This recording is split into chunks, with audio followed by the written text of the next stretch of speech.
C'est par des tracts, des affichettes et des communiqués de presse que le recteur rendit la nouvelle publique. L'université de Tiswanbe allait recevoir un don d'ordinateur d'un pays ami. Le recteur allait présider lui-même cette importante cérémonie en compagnie de l'ambassadeur de ce pays ami. Les différents groupes de travail se mirent à la tâche.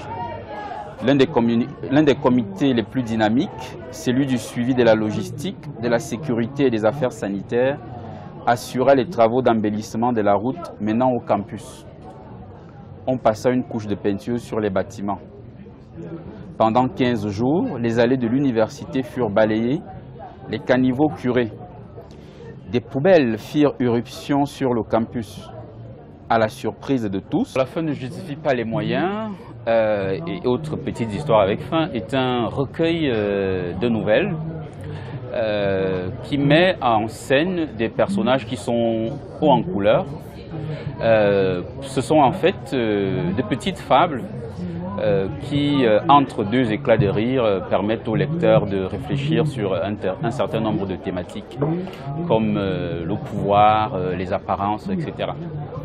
Je laisse la possibilité à chaque lecteur de lire l'histoire, de se distraire, de lire, et puis au final de trouver la leçon qui semble lui convenir.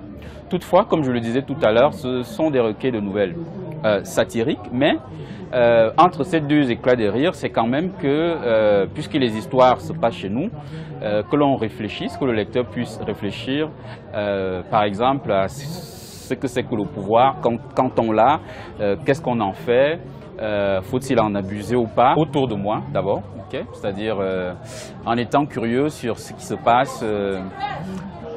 Par exemple, je peux sortir et aller dans un bar, écouter une histoire ou la vivre en direct. C'est la lecture des journaux, par exemple, c'est de la curiosité. Parfois aussi, il y a des histoires qui sont juste là, qui passent par la tête, ne partent pas. Et finalement, voilà, je me dis que il peut être intéressant de voir ce qu'il y a derrière ces histoires. Puis, dans une démarche, évidemment, d'auteur entrepreneur, c'est-à-dire que je considère qu'aujourd'hui, l'auteur doit pouvoir promouvoir ses livres au mieux, se faire connaître, exister aussi par lui-même. Et dans cette optique, je fais la promotion du livre numérique parce que je pense que dans notre environnement aujourd'hui, il y a de nombreuses évolutions qui sont là, notamment sur les réseaux de téléphonie mobile avec l'arrivée de la 3G et de la 4G.